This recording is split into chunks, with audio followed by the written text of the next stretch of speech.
warahmatullahi wabarakatuh. Perkenalkan, saya Kurot Wayun dari Prodi Keperawatan Poltekkes Kemenkes Pangkal Pinang tingkat 3. Hari ini saya akan mempraktikkan cara pengukuran nadi, nafas, dan jalan nafas untuk memenuhi mata kuliah keperawatan gawat darurat dan manajemen bencana.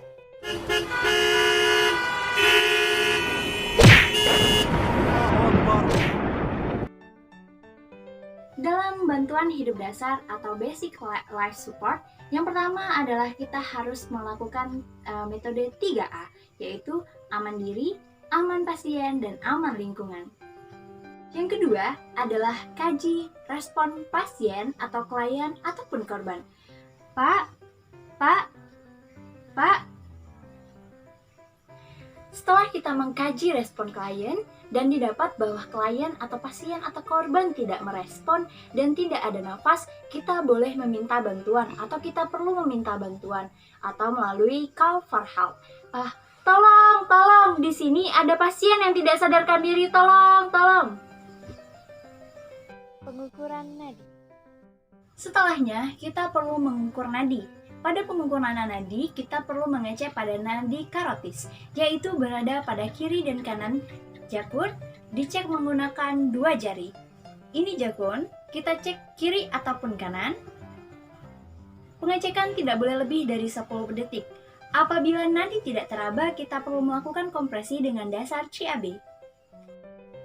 Pengukuran nafas dilakukan dengan memperhatikan beberapa hal, yaitu ada 3, yaitu look, listen, dan feel. Pengukuran nafas biasanya berbarengan dengan pengukuran nadi. Look atau lihat. Lihat, adakah pergerakan dada saat pernafasan? Listen atau dengarkan. Adakah suara nafas dari hidung maupun mulut? Feel atau rasakan. Rasakan apakah ada nafas dari hidung maupun mulut. Pengukuran kepatinan jalan nafas atau airway. Pembebasan jalan nafas. Pembebasan jalan nafas dilakukan dengan cara 1. Mengkaji keadaan klien, apakah klien mengalami snorkeling atau keadaan di mana pangkal lidah jatuh ke arah belakang. Nah, kemudian kita juga harus menentukan pasien masuk ke dalam trauma atau ke dalam kategori pasien non-trauma. Apabila pasien atau klien masuk ke dalam kategori trauma, artinya tindakan yang dapat kita lakukan itu ada 2. Yang pertama adalah jaw thrust, yang kedua adalah chin lift. Nah, apabila pasien dikategorikan dalam keadaan non-trauma, kita dapat menggunakan head tilt chin lift.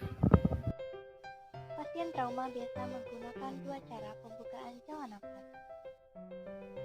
Chin lift.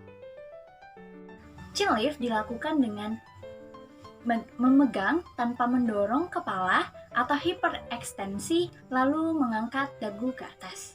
Seperti ini. Jaw thrust.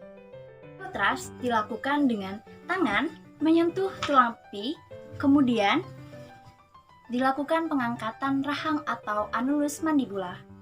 Seperti ini.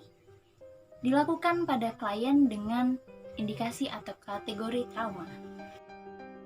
Pasien non-trauma biasa menggunakan teknik dasar head tilt chin lift. Head tilt chin lift dilakukan dengan mendorong kepala hingga hiperekstensi dan mengangkat dagu. Dilakukan seperti ini. Dilakukan pada klien non-trauma.